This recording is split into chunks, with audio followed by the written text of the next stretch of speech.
On the night of September 14th, 2023 at 11:47 p.m., Denise Carter sat on her bed, scrolling through her phone the way she does every night now, not looking for anything in particular, just passing time until the sleeping pills kick in, until her brain quiets down enough to let her rest.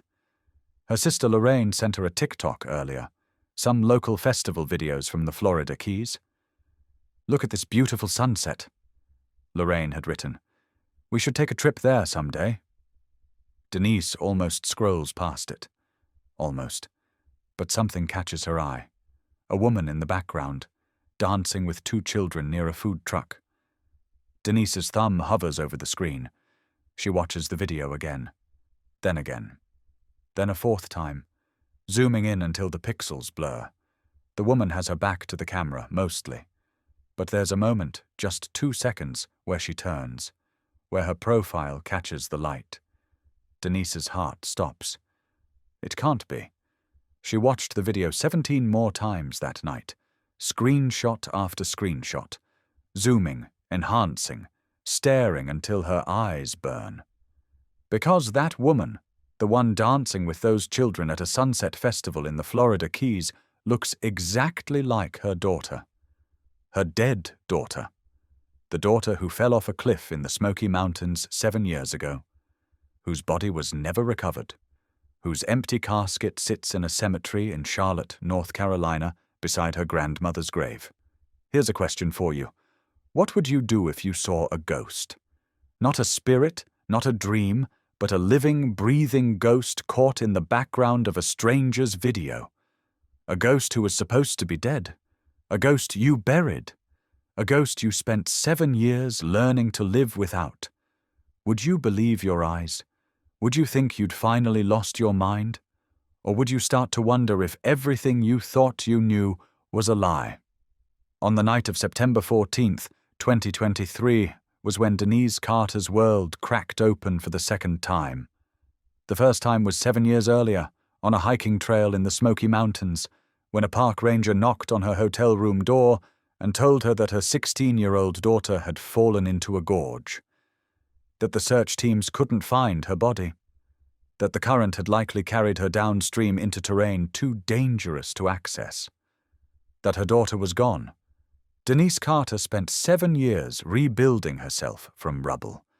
7 years of therapy and medication and support groups and hospitalizations. 7 years of learning to breathe through grief that had no name. And then she saw a 2-second clip on TikTok, a far more devastating clip, and everything she thought she survived came rushing back. Welcome to the crime series.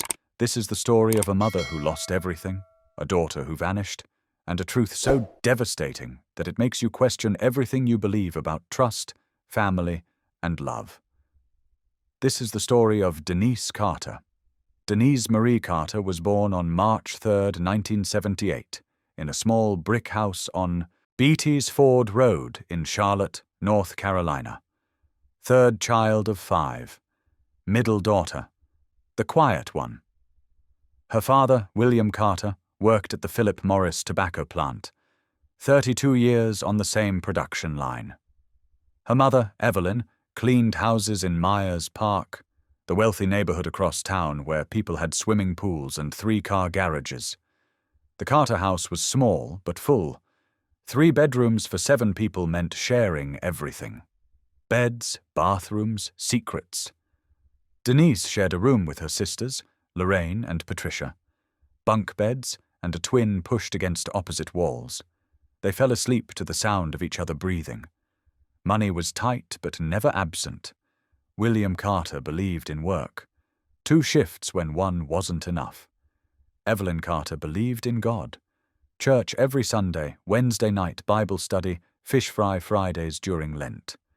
Denise was the observant one. While her siblings fought for attention, she watched. Learned. Figured out what people needed before they asked for it. Her teachers called her mature for her age. Her mother called her an old soul. She was 6 years old when she decided she wanted to help people, specifically children. She'd watched a segment on the evening news about foster kids, children without homes, without families, without anyone to watch them sleep at night. She'd looked at her crowded bedroom, her sisters sprawled across their beds, and felt something shift in her chest. These kids need someone, she'd told her mother. You're going to help a lot of people someday. Evelyn had replied. Denise held on to that. Through everything that came later, she held on to the idea that she was meant to help, that her purpose was service, that love was something you gave, not something you kept. Charlotte in the 1980s was a city in transition, banking headquarters rising downtown, while neighborhoods like Beatty's Ford stayed the same. Denise walked to school past the same houses her grandmother had walked past, knew the same families her mother had known. Community wasn't a concept. It was the air she breathed. She was smart, not flashy smart, not the kind that raised hands in class, but deep smart. The kind that read books under the covers with a flashlight. The kind that asked questions that made adults uncomfortable. Why do bad things happen to good people? Her mother's answer, because this world is broken, baby. But heaven is whole. Denise wasn't sure she believed that, but she believed in her mother, believed in her father coming home tired but present, believed in the small brick house on Beatty's Ford Road where love lived in the cracks between everything else. That foundation would be tested, shattered, rebuilt, and shattered again. But in 1978, in that crowded bedroom with her sisters breathing keeping time, Denise Carter was just a baby. A beginning. A life that hadn't yet learned how much it would have to survive. By third grade, Denise had developed what her teachers called an unusual emotional intelligence. She could walk into a room and know who was hurting, could look at a classmate and understand something was wrong at home before that classmate even knew how to name it. Mrs. Patterson, her third-grade teacher at Oaklawn Elementary, would later recall, Denise was the child other children went to. If someone was crying on the playground, Denise was there, not to fix it, just to sit with them. 8 years old, and she already understood that sometimes people just need someone to be present. That gift would define her life, and eventually nearly destroy it. Home was stable in the ways that mattered. William Carter worked, Evelyn Carter prayed. Bills got paid, mostly. Food was always on the table, even if it was the same rotation of meals every week. Fried chicken Sunday, leftover chicken Monday, beans and rice Tuesday. Whatever could stretch Wednesday through Saturday. Denise didn't know they were poor, didn't have the context yet. Everyone she knew lived the same way. It wasn't until middle school, when she started taking advanced classes with kids from other neighborhoods, that she understood the gap. A girl named Heather asked her once, "Where do you summer?" Denise didn't know that summer could be a verb, but she adapted. That was her other gift. She could move between worlds, adjust her language, her posture, her references. She could make herself fit anywhere. It wasn't deception exactly. More like survival. More like understanding that belonging was something you had to build, not something you were given. Her siblings were louder, more demanding. Michael, the oldest, was already in trouble by 15. Patricia was beautiful and knew it, used it, let it carry her through doors that stayed closed for everyone else. Lorraine was the fighter, the one who came home with bloody knuckles and righteous anger. Jerome, the baby, was spoiled by everyone. The only boy who wasn't Michael, which meant he got to be soft where Michael had been forced to be hard. Denise was the middle of everything. The peacemaker, the translator. The one who could explain Patricia to their father, explain Michael to their mother, explain everyone to each other. She was 12 when Michael went to prison the first time. Armed robbery. He'd gotten mixed up with boys who had plans and no conscience. The night the police came, Denise watched her mother collapse in the doorway. Watched her father age 10 years in 10 minutes. She was the one who made tea afterward, who sat with her mother at the kitchen table until 3 a.m., who listened to Evelyn's prayers turn into questions, turn into silence. Why do bad things happen to good people? Still no answer. But Denise was starting to understand something else. Bad things happened. What mattered was who stayed, who showed up, who sat at the kitchen table in the terrible silence and didn't look away. She decided that night that she would always be someone who stayed. She had no idea how much that promise would cost her. The summer before senior year, Denise's father had a heart attack on the production line. He survived. Barely. 3 bypasses and a warning from doctors that he couldn't work anymore. William Carter, who had defined himself by work for 30 years, suddenly had to figure out who he was without it. He didn't handle it well. The drinking started slow. A beer after dinner, then 2. Then whiskey in the morning to take the edge off. Evelyn prayed harder. Denise watched her mother shrink, watched the woman who had always stood so tall start to curve inward, protecting herself from blows that weren't physical, but hurt just as much. College had been the plan. Denise had the grades, the recommendations, the essays polished and ready. But now there was no money. Her father's disability check covered the mortgage. Barely. Her mother's cleaning jobs covered everything else. Barely. Denise deferred her acceptance to UNC Charlotte. Just 1 year, she told herself. Just until things stabilize. 1 year became 2. She got a job at a nursing home, night shift, feeding and bathing elderly patients who had been forgotten by their families. She was good at it. Found purpose in the work even when it broke her heart. Mrs. Eleanor, in room 214, used to grab Denise's hand every night and say, "You remind me of my daughter," before she stopped coming. Denise never asked why the daughter stopped coming. Some questions you don't want answered. By 21, her father had dried out, mostly. By 22, Michael was out of prison and staying clean. By 23, the Carter family had found something like equilibrium. Denise finally enrolled at UNC Charlotte, part-time, while still working at the nursing home. It took her 6 years to get her bachelor's degree in psychology. Another 3 for her master's. She was 32 when she finally became a licensed clinical social worker, specializing in child and family services. Her colleagues would later describe her the same way her 3rd-grade teacher had. Denise could walk into a room and know who was hurting. Could look at a child and understand something was wrong at home before that child even knew how to name it. She saved families, built careers, earned respect. But something was missing. Someone to come home to. Someone to build a life with. She was 34 when she met Terence Powell at a community health fair. He was 37, recently divorced, working as an electrician. He had kind eyes and an easy laugh, and looked at Denise like she was the most interesting person he'd ever met. 6 months later, she was pregnant. 8 months after that, Terence was dead. Car accident. Drunk driver ran a red light on Independence Boulevard. Terence died on impact. The drunk driver walked away with a broken arm. Denise was 8 months pregnant when she buried the man she loved. 1 month later, she gave birth to a daughter. She named her Aliyah. It means rising in Arabic, because even in the deepest grief, Denise needed something to reach toward. Why do bad things happen to good people? At 35, standing in a hospital room holding a baby who would never know her father, Denise finally had her answer. There is no why. There's just survival.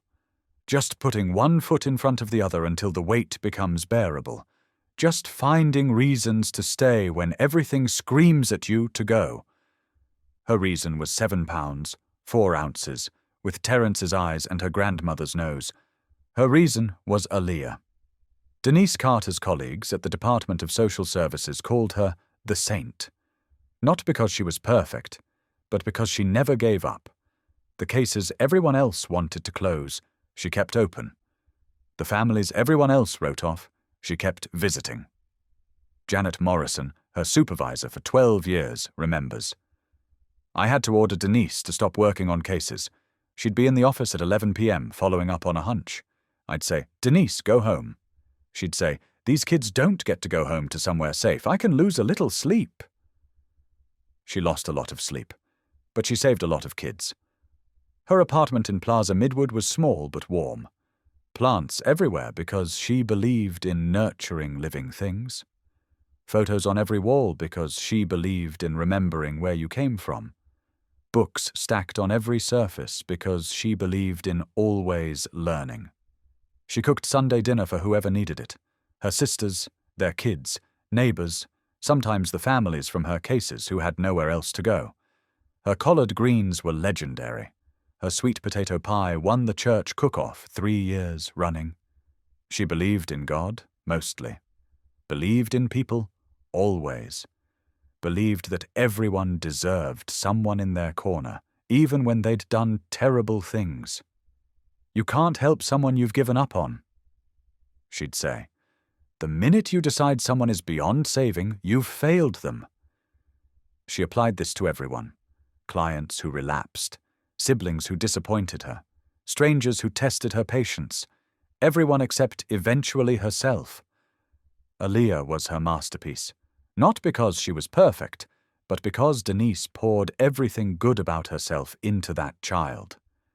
Every lesson learned, every mistake made, every piece of wisdom gathered across 35 hard years. She read to Aaliyah every night until Aaliyah started reading to her. She took her to museums, libraries, festivals, anywhere that might spark curiosity. She told her about Terence, kept his memory alive through stories and photos so that Aaliyah would know she came from love. Single motherhood was hard. Anyone who says otherwise is lying. But Denise made it look manageable because she had to. Because the alternative was showing Aaliyah that life was too heavy, and she refused to teach her daughter that lesson. She was 41 when she finally felt like she'd figured it out. Good job, good kid, good life. Nothing missing except maybe a partner, someone to share the load. She wasn't looking. That's always when it happens. That's when Victor Reynolds walked into her life. The year before Victor, Denise had started dreaming again. For years after Terence's death, survival was enough. Just getting through each day, each week, each year. But somewhere around Aaliyah turning 12, Denise started thinking about the future as something other than an obstacle. She talked about it with her therapist, Dr. Linda, whom she'd been seeing since Terence died. "I want to buy a house," she said one session. "A real house with a yard. Aaliyah's getting older, she deserves her own space, and I want somewhere we can put down roots." She wanted to advance at work, too. There was a director position opening up. More responsibility, better pay, the chance to shape policy instead of just implementing it. And quietly, privately, she wanted love again. Not to replace Terence, but to prove that she could still have that kind of connection. That grief hadn't closed her off forever. "I think I'm ready," she told Lorraine over coffee one Saturday. Not rushing into anything, but ready to be open, ready to see what's out there. Lorraine had been skeptical. "Be careful, Nisi. Men can sense when a woman's ready. The wrong ones show up just as fast as the right ones." Denise had laughed it off. She was a professional. She spent her career identifying manipulation, recognizing red flags, protecting vulnerable people from those who would exploit them. She never imagined she'd be vulnerable herself. For Aaliyah, she dreamed of everything. College, definitely. Career, whatever she chose. Love, eventually, the healthy kind that lifts you up instead of holding you down. Aaliyah was artistic. Had been since she could hold a crayon. She filled notebooks with drawings, saw beauty in things other people walked past. She talked about studying art history, maybe becoming a curator at a museum, surrounding herself with beautiful things. Or maybe architecture. She'd say some days, "I like the idea of designing spaces where people feel safe." Denise loved that. Loved that her daughter thought about safety about comfort, about creating shelter for others. It felt like proof that all those lessons had landed. Mother and daughter had their own language by then, their own jokes, their own rituals. Saturday morning pancakes with faces made from fruit. Sunday afternoon walks around Freedom Park. Movie nights every Friday where they'd alternate who chose. It was a good life. Not perfect, but good. The kind of life Denise had fought for, built brick by brick from the rubble of loss. And she had plans to make it even better. She just didn't know that someone else had plans too. Someone who saw her stability and wanted to crack it open. Someone who looked at her daughter and saw opportunity. Victor Reynolds had plans that started long before Denise knew his name. But we'll get to Victor. We'll get to the monster and his methods and the careful, patient way he dismantled everything Denise had built. First, you need to understand something else. You need to understand Denise's relationship with love, with trust, with the vulnerability that comes from opening yourself to another person. Because that vulnerability is what Victor exploited, that hunger for connection, that hope, despite everything, that she might not have to carry the weight alone. Denise's history with love was complicated. But then again, whose isn't? We build ourselves from the relationships that shape us, the ones that work and the ones that don't. The ones that teach us what we deserve, and the ones that teach us what we'll accept. By the time Victor Reynolds walked into her life, Denise had accumulated 39 years of lessons, some of them good, some of them painful, all of them relevant to what came next. Before Terence, there had been Marcus in college, 2 years of intensity that burned itself out like a fire with no oxygen. He was smart, ambitious, the kind of man who filled a room when he walked in. Denise was drawn to that energy, mistook it for strength, but Marcus wanted her to be smaller than she was, quieter, less focused on her career, more focused on him. He'd sulk when she had to study, complain when she chose library time over dates, make her feel guilty for having ambitions that didn't center him. "You're never going to find a man who puts up with this," he told her once, after she'd cancelled dinner to finish a paper. "No man wants a woman who cares more about grades than her relationship." Denise had looked at him for a long moment, thought about her mother, working 2 jobs to keep the lights on, thought about her father, who never once asked Evelyn to shrink, who took pride in her strength instead of resenting it. "Then I guess I'll be alone," she said. "Because I'm not becoming less so, someone else can feel like more." She ended it that night, cried for a week, never regretted it. Then came James, right after her master's program. A fellow social worker who understood the job in ways civilian partners never could. They spoke the same language, carried the same weight, saw the same horrors and somehow kept going. For 2 years, it worked. Or seemed to work. They'd decompress together after hard cases, cook dinner and not talk about the kids they couldn't save, build a life that made space for the darkness they both carried. But James couldn't handle how much she gave to the work, how she'd wake at 2 a.m. with ideas about a case, how she'd cancel vacations because a family needed her, how the job wasn't just a job to her, but a calling, a purpose, the thing that made sense of everything else. "You're never fully present," he accused during their final fight. "Even when you're here, you're somewhere else. I'm competing with ghosts, Denise, with kids who aren't yours, with families who'll never know how much you sacrifice for them." He wasn't wrong, but she wasn't willing to change. "This is who I am," she told him. "This is always who I've been. If you didn't see that, you weren't paying attention." He left. She let him, told herself it was for the best, told herself she was better off alone than with someone who couldn't accept her. But late at night, in the quiet of her empty apartment, she wondered, was she too much? Too intense? Too focused on saving everyone else to let someone save her? Then Terence appeared like an answer to a question she'd stopped asking. They met at a community health fair. She was running a booth for DSS, handing out pamphlets about child welfare services. He was there with his church group, volunteering at the blood pressure screening station. He walked over during a lull. Tall, easy smile, the kind of presence that felt like sunshine. "You look like you could use a break," he said. "There's a coffee truck around the corner. My treat?" She almost said no. Almost gave the excuse she always gave. Too busy, too focused, too committed to the work. But something about his eyes stopped her. Something patient there. Something that suggested he wasn't trying to pull her away from anything, just offering to stand beside her for a moment. 15 minutes, she said.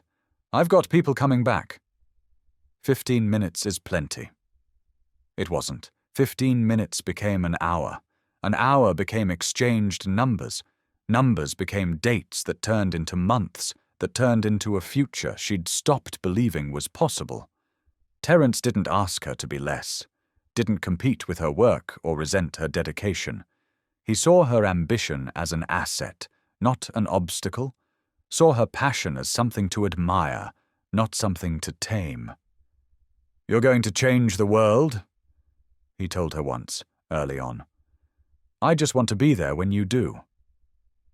She'd laughed. "That's a lot of pressure." "Nah," he said. "That's just faith. I've got faith in you, Denise. More than you've got in yourself, I think." 8 months. That's all they had. 8 months of learning each other, of planning a future, of preparing for a baby they couldn't wait to meet. 8 months of discovering that love didn't have to mean compromise. That partnership didn't have to mean diminishment. That two people could build something together without either one having to become less.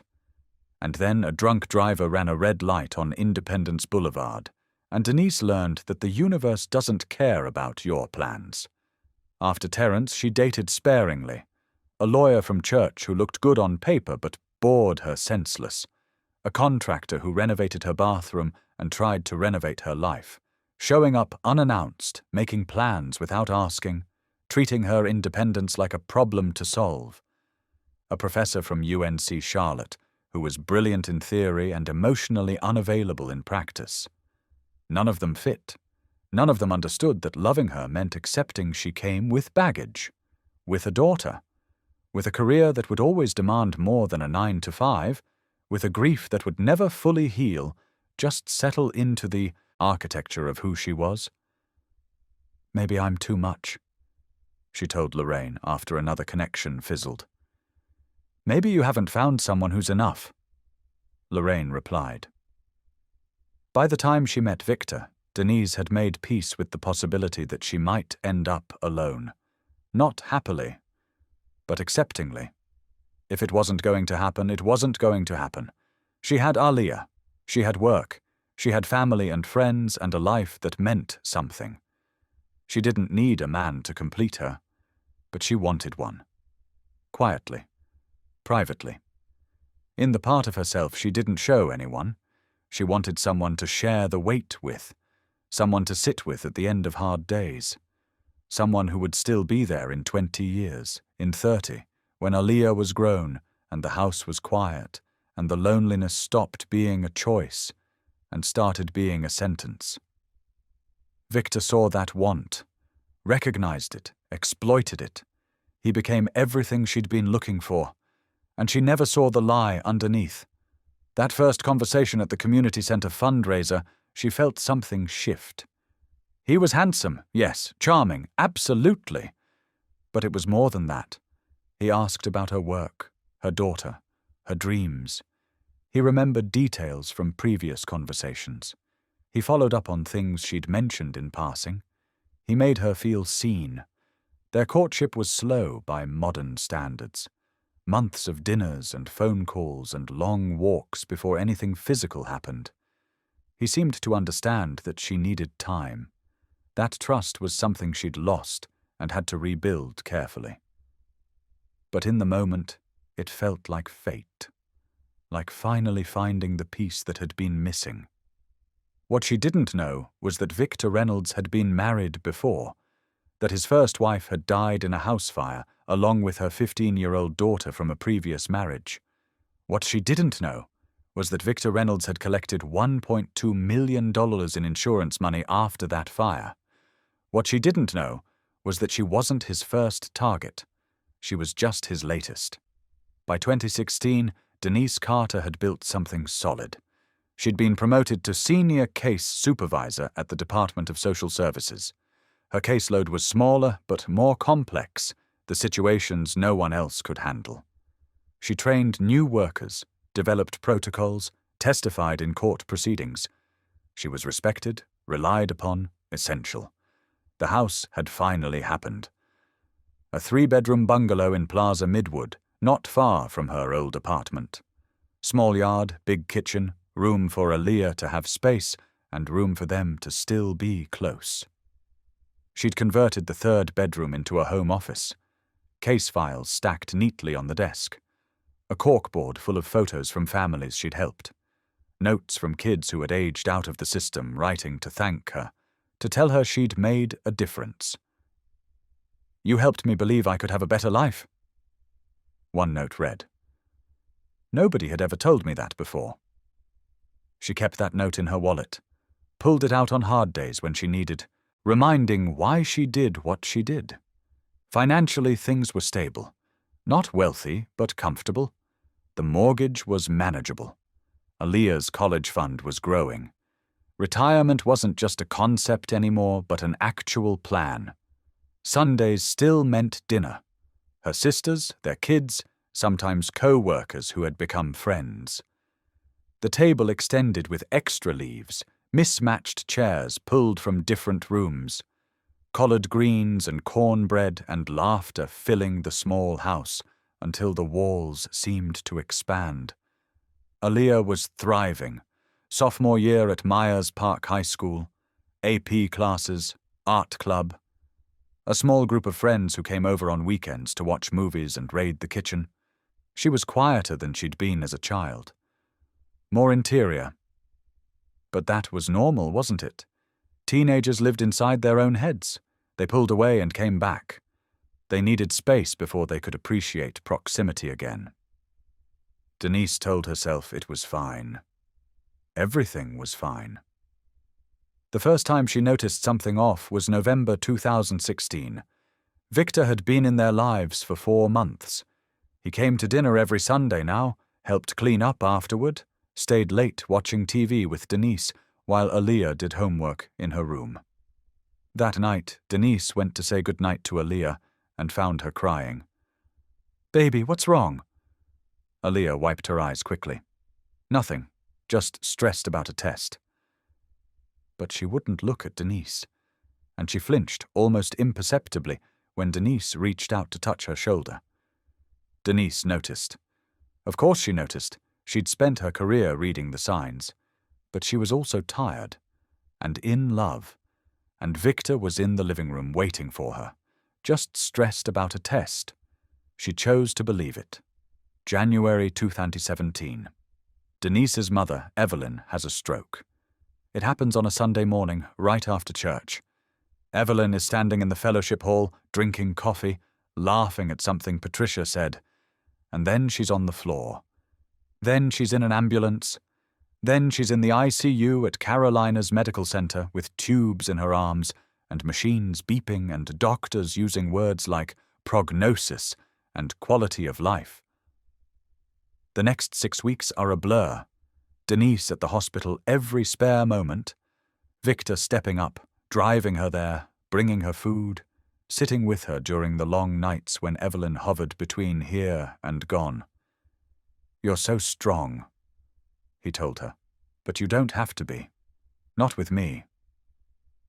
She leaned on him in ways she hadn't leaned on anyone since Terence. Let him see her weak, broken, terrified. And while she was focused on her mother, Victor was building something else. Aaliyah's journal from that time, recovered later by investigators, tells the story. January 15th, 2017. Mum's never home anymore. She's always at the hospital. I know Grandma's sick, but I feel invisible. January 23rd, 2017. Victor took me to get coffee today. He said he knows how hard this is. He's the only one who actually listens. February 4th, 2017. Victor says I'm mature, for my age. That I understand things other girls don't. It feels good to be seen. February 18th, 2017.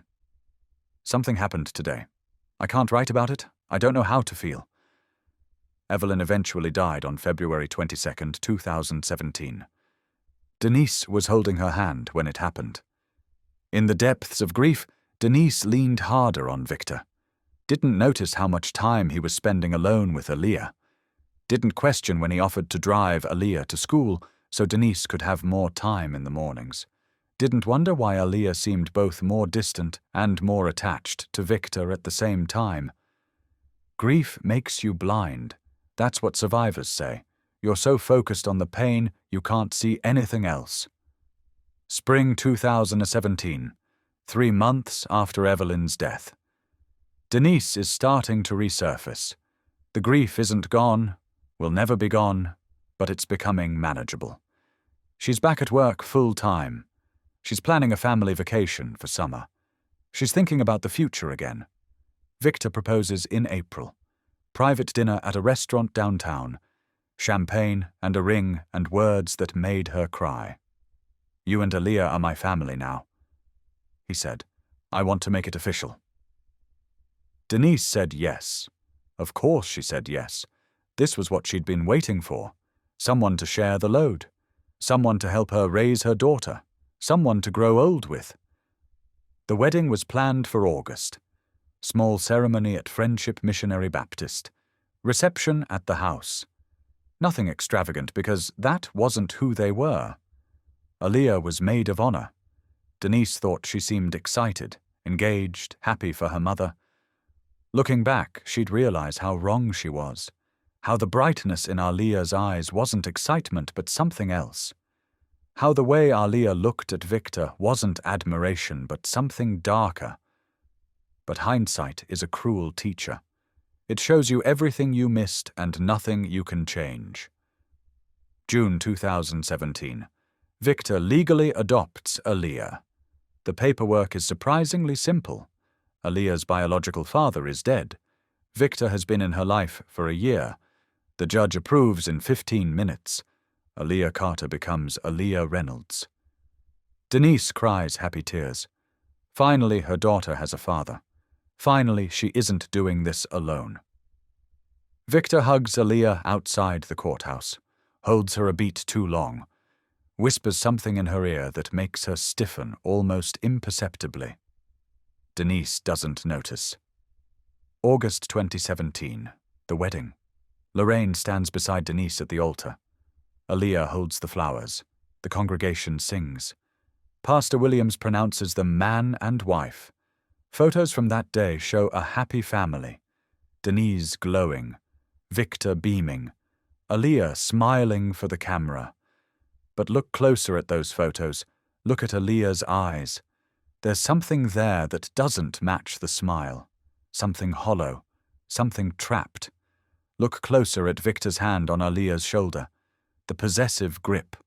The way his thumb presses into her collarbone. Look closer and you'll see everything Denise missed. But she wasn't looking. She was happy. And happy people don't look for shadows in bright rooms. The honeymoon was a week in Savannah. Victor suggested Aaliyah stay with Lorraine while they were gone. Said she deserved time with her cousins. Said it would be good for her.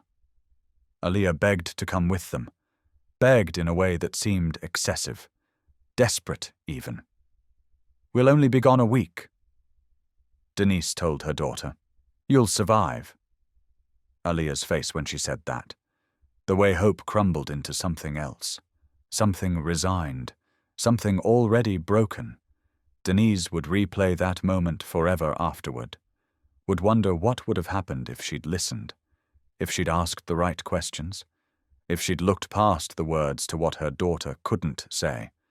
But she didn't. She kissed Aaliyah goodbye, climbed into the car with her new husband, and drove toward a week of happiness built on a foundation of lies. A week later, they came home. 7 months after that, Aaliyah would be gone. But to understand what happened next, to understand how a mother could lose her daughter to a man she invited into their home, you first have to understand the man himself. You have to understand Victor Reynolds, not the charming husband, not the attentive stepfather, not the mask he wore so well that even trained professionals couldn't see through it. You have to understand the thing underneath. Some monsters are born, others are built. Victor Reynolds was both. He came into the world on October 4th, 1975, in Tuscaloosa, Alabama. Only child of Harold and Marie Reynolds. Harold was a used car salesman, the cliché kind with a plaid jacket and a smile full of lies. He could sell ice to Eskimos, people said. What they didn't say was that he'd also sell his own mother if the price was right. Marie was Harold's second wife. First one left after she caught him with a customer in the back lot. Marie was younger, prettier, more willing to pretend she didn't know what Harold did when he worked late. Victor learned to lie before he learned to read. Watched his father tell customers cars were cherry when the engines were shot. Watched his mother pretend she didn't smell perfume on Harold's collar. Understood early that truth was just another thing to manipulate. The house in Tuscaloosa was nice enough from the outside. Brick ranch, neat lawn, American flag on the porch. Inside was different. Inside was cold. Not physically, but emotionally. Harold didn't believe in affection. Marie was too tired or too drunk or too numb to provide it. Victor raised himself, essentially. Fed himself cereal for dinner. Put himself to bed. Figured out early that if he wanted something, he'd have to get it himself. He was smart. Teachers noticed. But there was something else they noticed too, something harder to name. A coldness behind the charm. An emptiness where empathy should have been. Mrs. Patterson, his 5th grade teacher, no relation to Denise's Mrs. Patterson, wrote in his permanent record, "Victor is bright and capable but struggles with emotional connection. He seems to view his classmates as tools rather than people." It wasn't diagnosed then, wouldn't be diagnosed ever, officially. But the people who studied his case later used words like antisocial personality disorder and narcissistic traits and pathological manipulation. Victor just thought of himself as superior, smarter than everyone else, playing a game where other people didn't even know the rules. By high school, he'd perfected the mask. Popular, charming, athletic enough, smart enough. He dated the right girls, befriended the right boys, said the right things at the right moments. But his girlfriend sophomore year, a girl named Melissa, would later tell investigators, "There was something off. When we were alone, sometimes he'd look at me like I wasn't a person, like I was a thing he was studying. It scared me enough that I broke up with him." She was one of the lucky ones. Others wouldn't be so fortunate. Victor was 17 when he discovered what he was capable of. There was a girl in his chemistry class, Amy Schultz, quiet, pretty, insecure. The kind of girl who apologized for taking up space. Victor saw her vulnerability like a hunter sees a wounded deer. It started with compliments, small attentions, making her feel special, seen, important. Classic techniques he'd learned by watching his father work customers. Tell people what they want to hear. Become what they need you to be. Within 3 months, Amy was completely dependent on him. Emotionally, psychologically, even financially, she'd started giving him money from her after-school job because he convinced her he needed it for emergencies. Then Victor got bored. He didn't break up with her. That would have been too clean. Instead, he dismantled her. Slowly, systematically, criticized her appearance, isolated her from friends, made her believe she was worthless without him. Amy attempted suicide in April of their senior year. Survived, barely. Was hospitalized for 3 months. Nobody connected it to Victor. He'd been so careful, so charming. Everyone thought he was devastated by his girlfriend's breakdown. He played the part perfectly. But something had awakened in him. A hunger, a need to control, to manipulate, to watch someone crumble and know he was the cause. That's when Victor Reynolds understood what he was. And instead of being horrified, he was fascinated. College was a buffet. 4 years of targets, each one teaching him something new. He learned which vulnerabilities were easiest to exploit. Grief, loneliness, low self-esteem, prior trauma. Women who had been hurt before were easier to hurt again.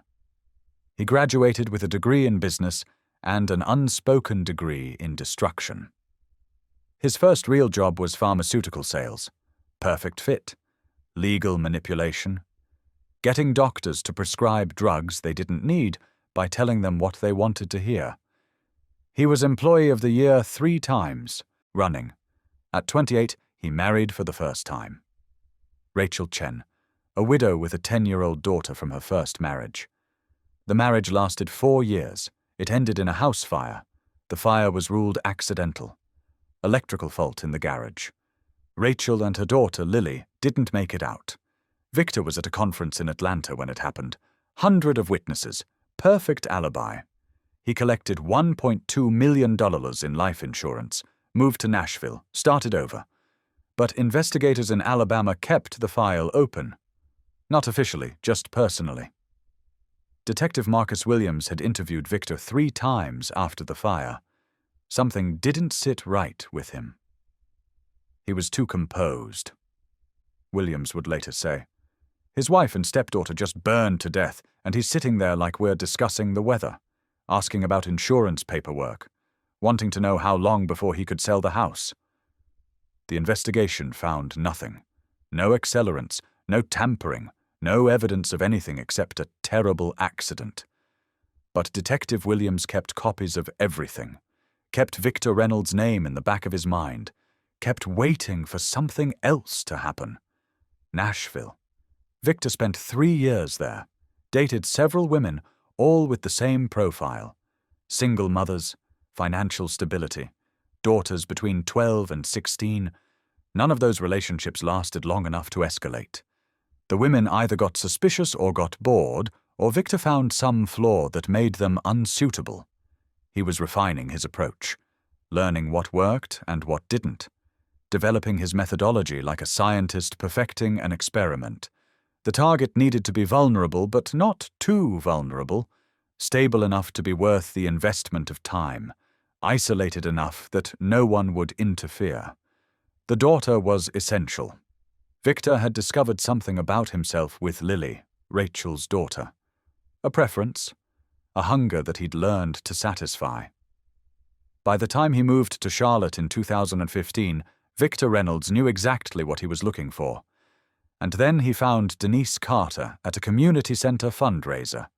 Single mother, successful career, beautiful teenage daughter, perfect. Between the fire in Alabama and arriving in Charlotte, there were 2 other women. Sandra Mitchell in Nashville, 2010-2011, single mother of a 14-year-old daughter named Brittany. Victor dated Sandra for 8 months before she ended it. Something was wrong with the way he looked at my daughter, she told a journalist years later. I couldn't prove anything, but I trusted my gut. Brittany wouldn't talk about that time. Not to journalists, not to investigators, not to anyone. But her mother noticed changes after Victor left. Brittany became withdrawn, stopped sleeping, started therapy.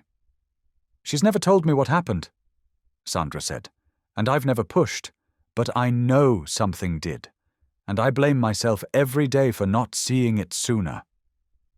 Then there was Karen Okonkwo in Memphis, 2013-2014, single mother of a 15-year-old, daughter named Jasmine. This relationship lasted longer, almost made it to marriage. It ended when Karen's brother, a retired police officer, ran a background check on Victor. Found his identity.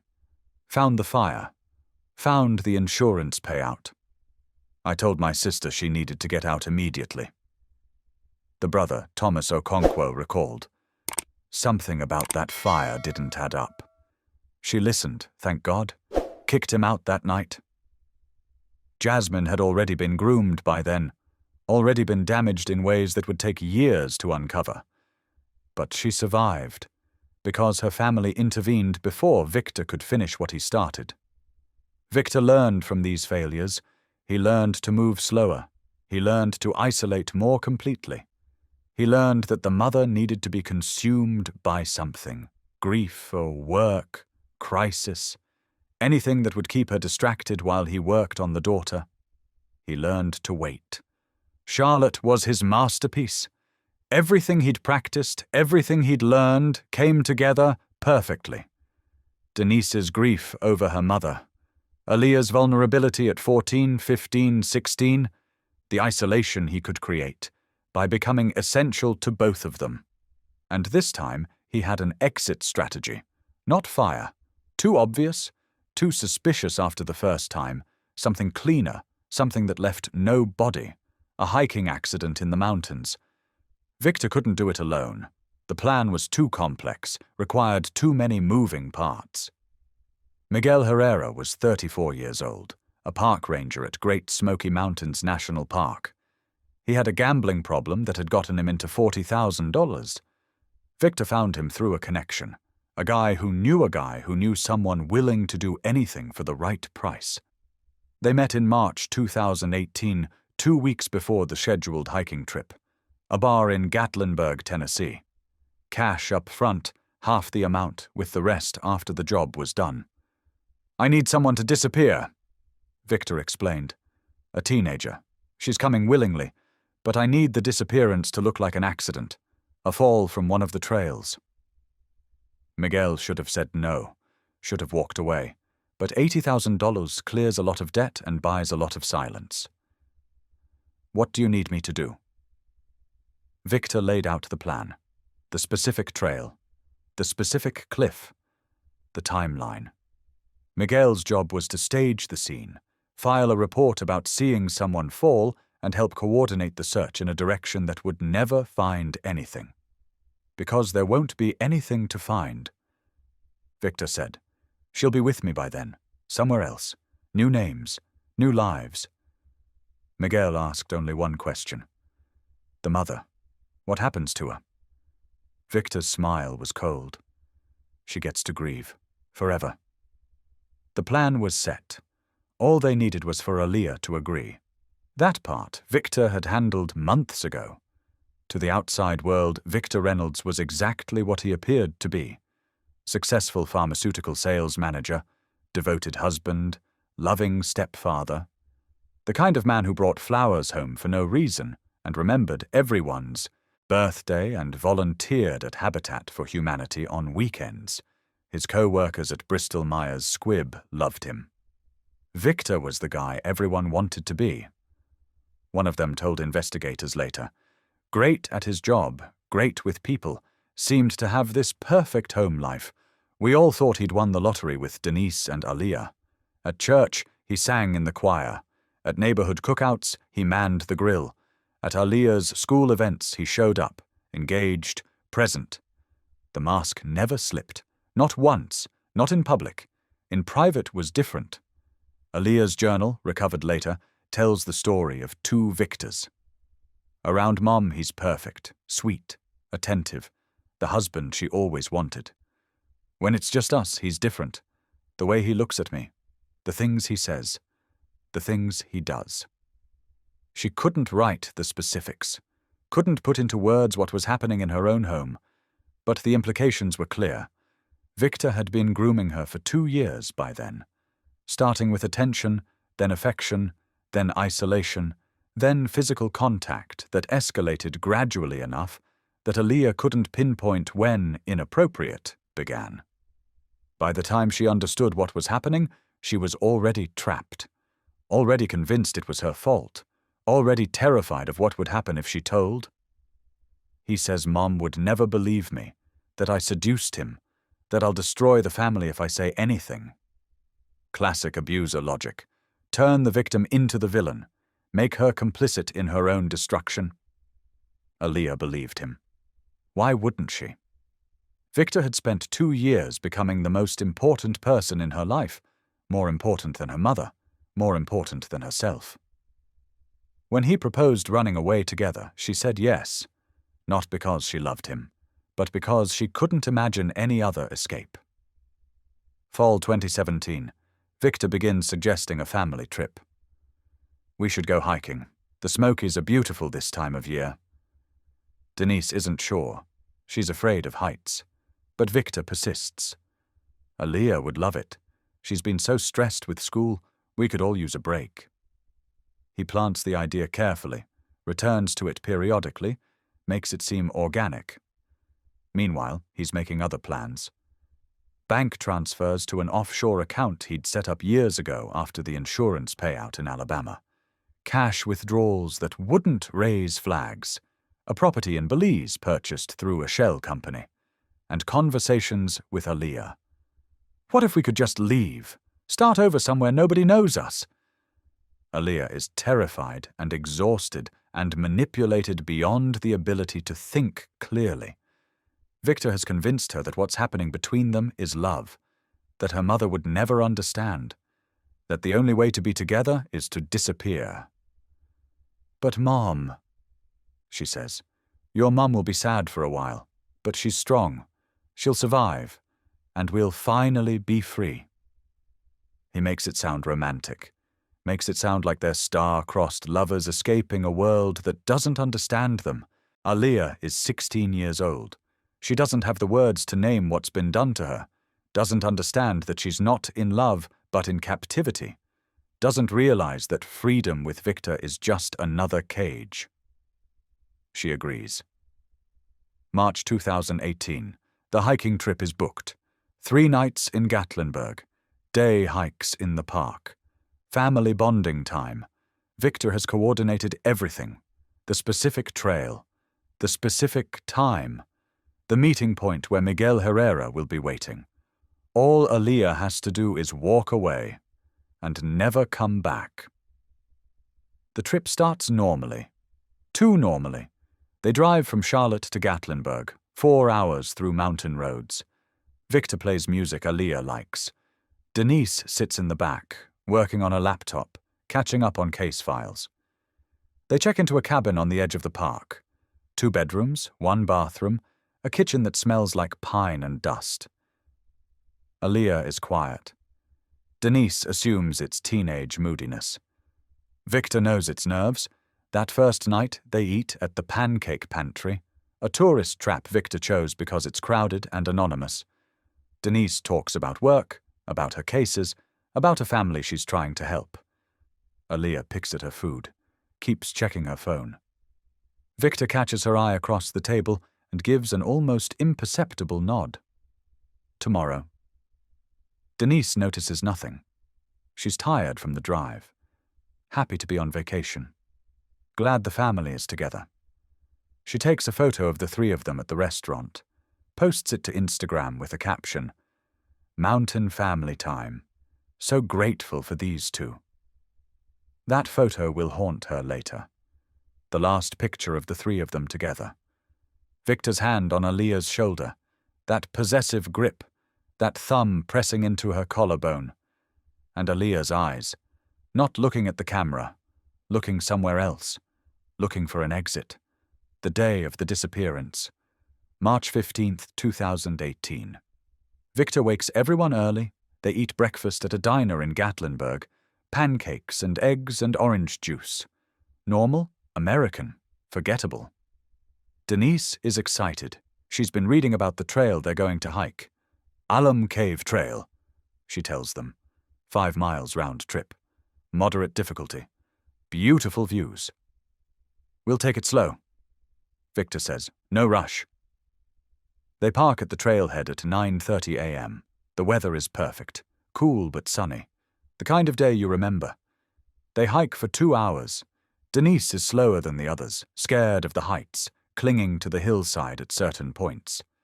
Victor is patient, helpful, the attentive husband everyone believes him to be. At the halfway point, there's a rock formation with a view of the valley.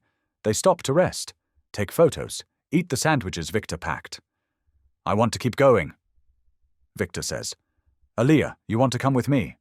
Mom can rest here. We'll come back for her. Denise hesitates. I don't know. Maybe we should stick together. It's fine, Aaliyah says, too quickly. You stay. We'll be back soon. Victor gives Denise that smile, the one that makes her feel safe, the one that hides everything. 20 minutes, he says. 30 at most. Denise watches them walk away, her husband and her daughter disappearing up the trail. The last time she'll see them together. The last time she'll see Aaliyah alive. Or so she believes. Here's what happened next, reconstructed from evidence and testimony. Victor and Aaliyah hike another half-mile. The trail becomes more challenging, more isolated. At a specific point, a bend in the trail that Victor had scouted on Google Earth, they stop. This is it, Victor says. Miguel Herrera is waiting, off-trail, hidden behind a rock formation. He's brought everything they need, a backpack with Aaliyah's change of clothes, cash, fake IDs that Victor arranged months ago. You ready? Victor asks. Aaliyah isn't ready. She's terrified. But she's been terrified for 2 years, and Victor has taught her that her feelings don't matter, that the plan is more important than her fear. She changes clothes, stuffs her hiking outfit into Miguel's pack. He'll scatter them later, make it look like she fell and the current took her. The ledge is 50 feet that way. Miguel says, I'll report seeing someone fall around 2 p.m. Search will focus on the wrong area. Victor hands him an envelope, the second half of the payment. If anyone asks, you never saw us. Saw who? Victor smiles. Then he takes Aaliyah's hand and leads her off-trail, down a path he's memorized, to a road where a rental car is waiting. By 3 p.m. they're 60 miles away. By evening, they're on a flight from Knoxville to Belize City. By the next morning, Aaliyah Carter is officially missing, presumed dead. And Victor Reynolds is a grieving stepfather supporting his devastated wife. March 15th, 2018. 3:47 p.m. Denise is still waiting at the rock formation. 20 minutes, Victor had said. 30 at most. It's been 2 hours. She's called his phone 17 times. Straight to voicemail. She's called Aaliyah's phone. Also voicemail. She starts walking up the trail. Slowly, carefully, terrified of the heights, but more terrified of what she might find. At the bend, she sees a park ranger, Miguel Herrera. He's coordinating something on his radio. Mom, you need to go back down. We've had an incident. What kind of incident? I'm looking for my husband and daughter. They went up the trail a few hours ago. Miguel's face changes. Something practiced, rehearsed. Mom, I'm going to need you to come with me. The next few hours are a nightmare. Search teams, rescue helicopters, dogs tracking a scent that leads to a cliff edge and stops. Victor appears around 7 p.m., says he and Aaliyah separated, says she wanted to see a viewpoint, says he waited and waited, but she never came back. I've been looking for her, he says, his voice shaking, eyes wet. I've been looking everywhere. Denise doesn't question it. Why would she? Her husband is as devastated as she is. Her daughter is missing in the wilderness. There's no time for doubt. At 11 p.m., the search is called off for the night. Too dark, too dangerous. The ranger in charge sits with Denise, explains that the gorge is essentially inaccessible, that the river runs through it fast enough to carry a body miles downstream, that if someone fell, the chances of recovery are almost zero. We'll keep looking, he says, but I want to prepare you. Denise stares at him, doesn't understand, can't understand. Her daughter can't be dead. Her daughter was just here. Victor holds her hand, whispers words of comfort, strokes her hair the way a loving husband should. And 3,000 miles away, in Belize City, Aaliyah Carter boards a bus under a different name. Sophia Medina, according to the passport. 19 years old, according to the documents, traveling with her father. The bus pulls away from the station. Palm trees blur past the window. A new country, a new identity, a new prison dressed up to look like a new life. Aaliyah doesn't look back. There's nothing to look back at. Everything she was ended on that mountain. But to understand how a 16-year-old girl ends up on a bus in Central America, while her mother screams into the void 3,000 miles away, you have to go back. The 3 days before the hiking trip. The 3 days before the hiking trip. Small moments, ordinary moments, the kind you don't pay attention to until they're the only ones you have left.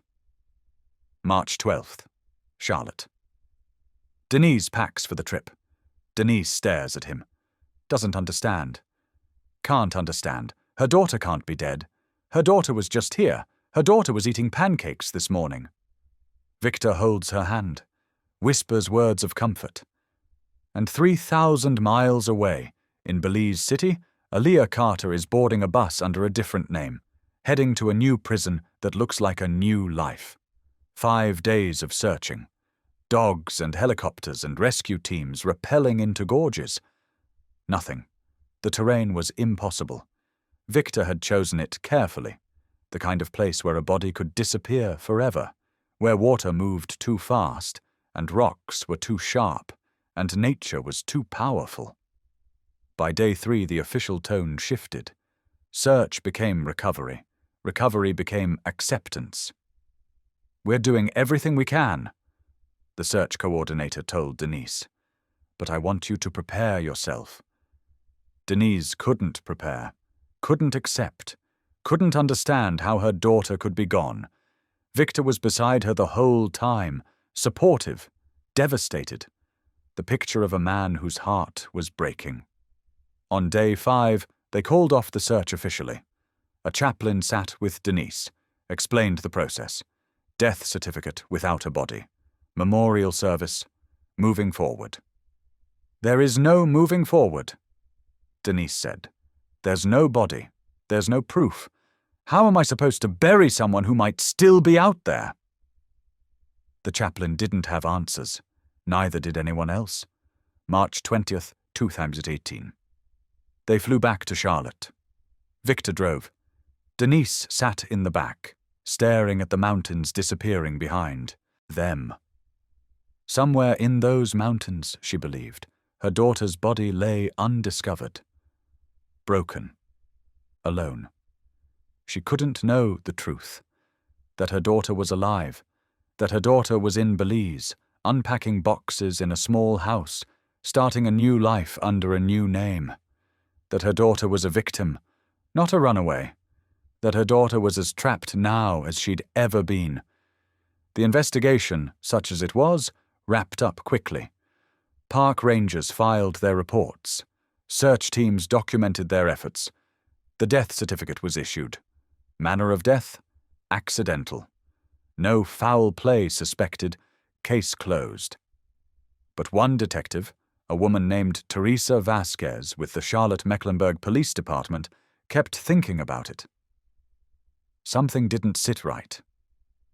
She'd say later. The stepfather, the way he was grieving. I've seen a lot of grief in this job. His looked like a performance. Vasquez pulled records. Victor's work history, financial statements, previous addresses. Found the name Change, found the connection to Alabama, found the fire. She called Detective Marcus Williams in Tuscaloosa, the one who'd never stopped wondering about Rachel Chen and her daughter. "I think we might have a problem," she said. Williams agreed to dig deeper. But without evidence, without a body, without anything concrete, there was nothing to pursue. "Keep an eye on him," Williams told her. "Men like this don't stop. If he's what we think he is, he'll do something eventually." Vasquez kept the file open, unofficially. Watched Victor Reynolds from a distance. Waited. But Victor was careful. He'd learned from the fire. Knew that eyes would be watching. He played the grieving stepfather for exactly 5 weeks. Then he filed for divorce. April 2018. Victor wants out. The divorce papers arrived on a Thursday. Denise was still barely functioning, still on medical leave from work, still spending most days in Alia's room talking to clothes that would never be worn. "I can't do this anymore," Victor said. He didn't look devastated now. He looked tired, ready to move on. "Can't do what?" "This, the grief, the pain. It's killing me, Denise. I need to heal. I can't heal here." Denise didn't understand. Couldn't understand. "You're leaving? Now? Our daughter just died and you're leaving?" "She was your daughter," Victor said. "I tried to love her like mine, but she was always yours. And now she's gone and you're gone and I'm drowning in someone else's grief." The cruelty of it. The precision. He knew exactly how to make her feel guilty for her own pain. "I'll sign whatever you want," he continued. "You can have the house, the car, everything. I just need to be free." Free, the word he'd promised Alia. Denise signed because she didn't have the energy to fight, because she wanted him gone if he wanted to go, because losing a husband on top of a daughter seemed almost manageable compared to the alternative. Paperwork filed. Settlement completed. Victor Reynolds walked out of her life with nothing except the insurance money that had already been transferred offshore. By May, he was gone. No forwarding address, no contact information. And in Belize, David Medina, formerly Victor Reynolds, was settling into his new life with his wife, Sophia Medina, formerly Alia Carter or Alia Reynolds. Nobody in Charlotte knew the truth. Not yet. Detective Vasquez kept watching. She noticed when Victor disappeared, when his apartment emptied overnight, when his job at Bristol Myers said he'd resigned without notice. "Men don't run unless they're guilty of something," she told Williams. They dug deeper, found the offshore accounts, found the property in Belize, found the pattern. Rachel Chen. Fire. Insurance payout. Sandra Mitchell. Relationship with teenage stepdaughter. Ended suddenly. Karen Okonkwo.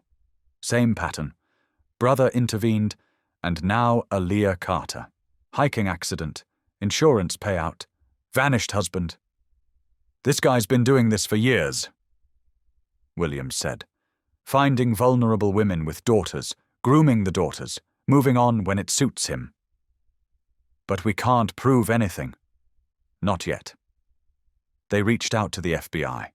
International complications, Belize connections, possible trafficking. An agent named Patricia Chen, no relation to Rachel, was assigned to the case. She specialized in cold cases involving potential serial predators. "I've seen this pattern before," she told them. "The grooming, the insurance fraud, the disappearances. Your man is sophisticated, patient, but they all make mistakes eventually." They started building a file, evidence they couldn't use yet, connections they couldn't prove, a wall of photos and documents and suspicions that added up to something monstrous. All they needed was a break. It would come, just not the way any of them expected. For 5 years, the case stayed cold. Detective Vasquez retired in 2021. Williams died of cancer in 2022. Agent Chen kept the file but had 100 other cases demanding attention. Denise Carter didn't know any of this. Didn't know people were still looking, still suspecting, still trying to find the truth. She was too busy surviving. The years after Alia's death were documented earlier. The hospitalizations, the suicide attempts, the slow, painful reconstruction of a life that had been shattered. But something changed in 2023. Denise's therapist, Dr. Patricia Warren, suggested a new approach. Instead of avoiding reminders of Alia, lean into them. Create a memorial project. Something positive. Denise started an Instagram account. "I remembering Alia," photos from her daughter's life, artwork she'd created, memories shared. The account grew slowly. A few hundred followers, people who'd known Alia, people who'd lost their own children, a small community of grief. Then, in August 2023, something unexpected happened. A message from a woman named Karen Okonkwo. "I saw your page. I think I know who took your daughter."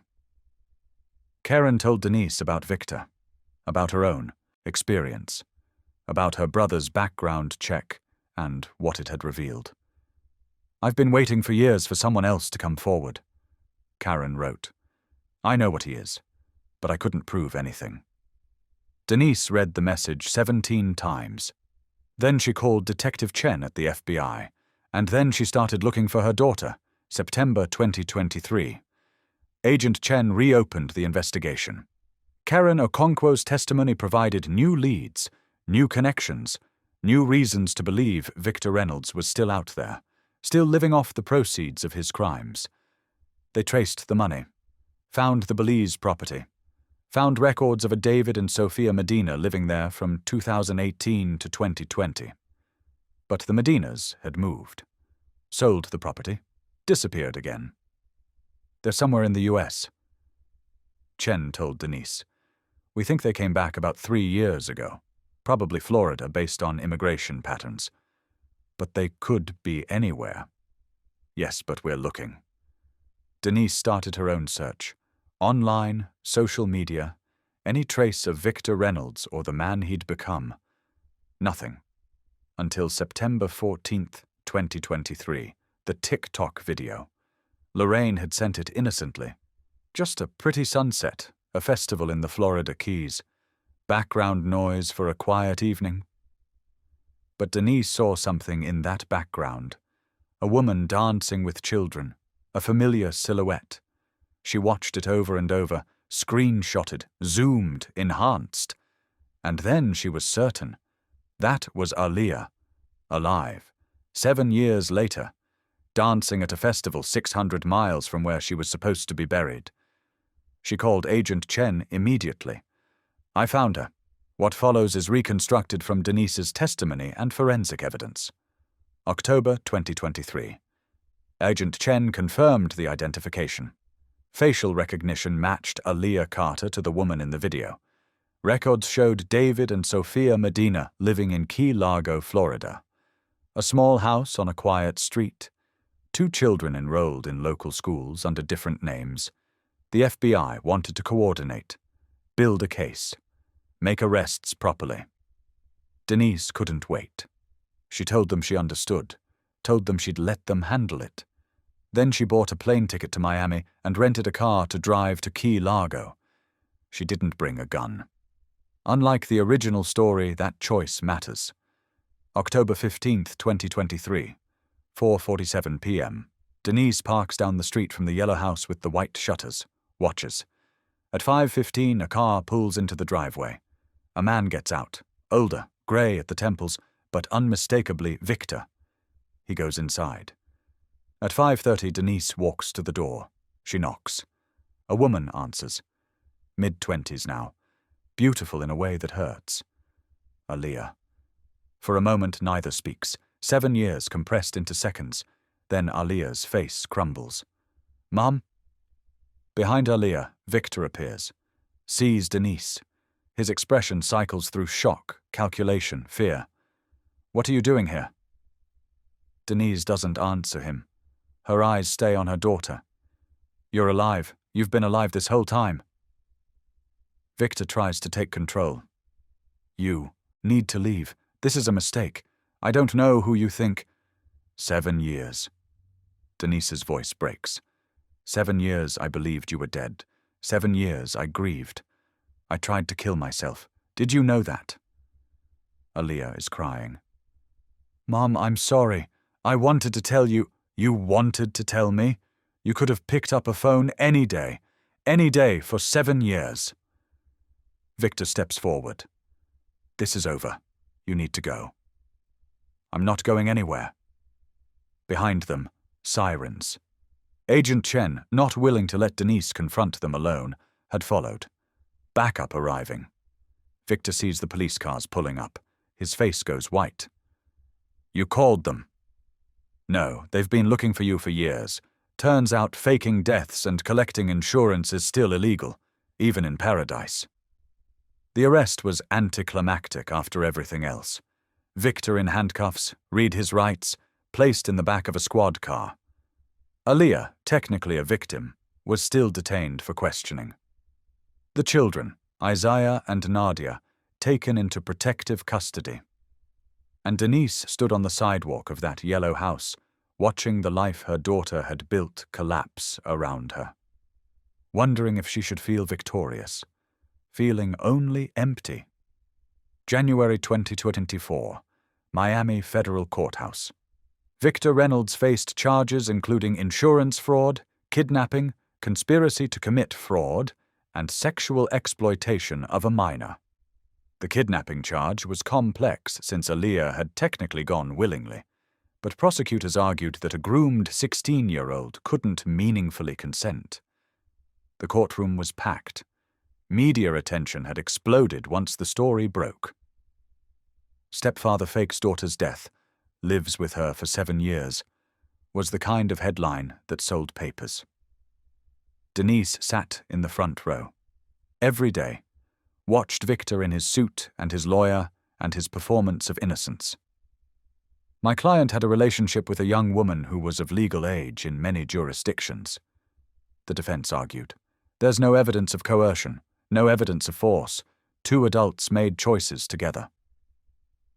The prosecution had something better. Aaliyah's journals, the ones she'd kept in Belize and Florida, years of documentation of what Victor had done, how he'd controlled her, how she'd wanted to leave but couldn't. And they had the prior victims. Karen Okonkwo's daughter Jasmine, now 28, testified about what Victor had done to her. Sandra Mitchell's daughter Brittany, now 27, broke her silence for the first time. The pattern was undeniable. This wasn't a love story. It was a decade-long pattern of predation. The most devastating testimony came from Aaliyah herself. She took the stand on day 6. Thinner than her mother remembered, older, a woman where a girl had been. The prosecutor walked her through the timeline. The grooming, the abuse, the fake death, the years in hiding. Did you want to leave? The prosecutor asked. I wanted to leave every day, but I didn't know how. He controlled everything. The money, the documents. He told me if I ever tried to contact my mother, he'd kill her. He said he'd make it look like suicide and nobody would ever know. The courtroom was silent. Why didn't you tell someone in Belize, in Florida? The police? A neighbor? Anyone? Aaliyah's voice was barely audible. Because he'd spent 2 years convincing me that nobody would believe me, that I had chosen this, that I was as guilty as he was, and part of me believed it. She looked at her mother then. First time since the day of the confrontation. I'm sorry, Mom. I'm so sorry. Denise didn't respond. Couldn't respond.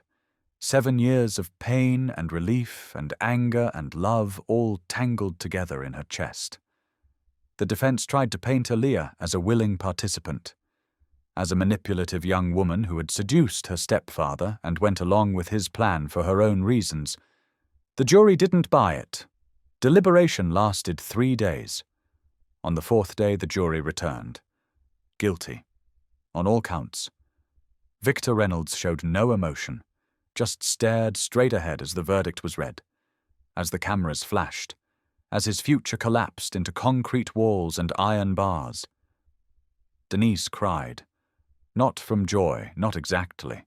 From something more complicated. Release, maybe. Recognition that it was over, that the monster had finally been named and caged.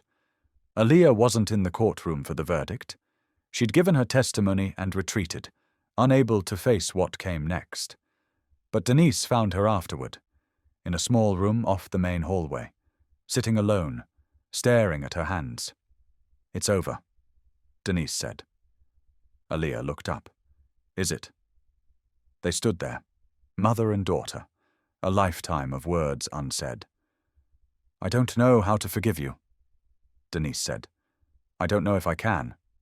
I know. But I want to try. I want to understand. I want to know my daughter again, if she still exists." Aaliyah's face crumpled. "I don't know if she does. Then maybe we find out together." It wasn't forgiveness. It wasn't reconciliation. It was just a beginning. After 7 years, that was enough. March 2024. Sentencing hearing. The judge invited victim impact statements. Denise went first.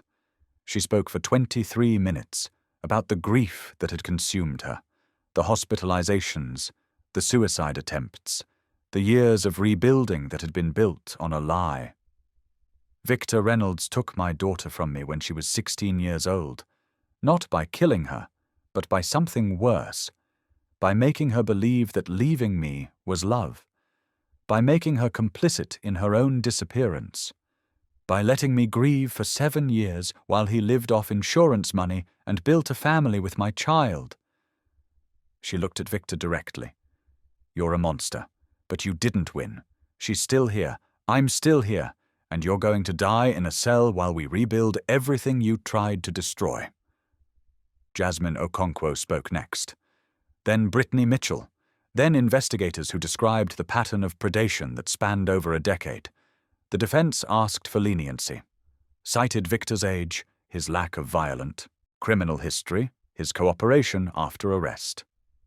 The judge wasn't moved. "Mr. Reynolds, you have demonstrated a pattern of predatory behavior that spans years and victims. You groomed children, you destroyed families, you committed fraud and fled the country. You are exactly the kind of person these sentences were designed for." Victor Reynolds was sentenced to 45 years in federal prison, eligible for parole in 25 years. He would be 73 years old before he had any chance of walking free. He was led away in handcuffs, didn't look at anyone, didn't say a word. The monster was finally caged. What do we learn from a story like this? That monsters don't always look like monsters, that they can be charming and patient and play the long game, that they can study you like a textbook and become exactly what you need, until they reveal what they really are. That victims aren't always innocent and innocence isn't always obvious. That a 16-year-old can make choices that destroy her mother and still be a victim herself. That grooming doesn't just happen to other people's children. Thank you for watching. If this story moved you, leave a comment below. Share your thoughts. Tell us what you would have done. Subscribe for more true crime content. Hit the notification bell so you never miss an upload. Until next time, stay safe, stay aware, and never stop looking for the truth.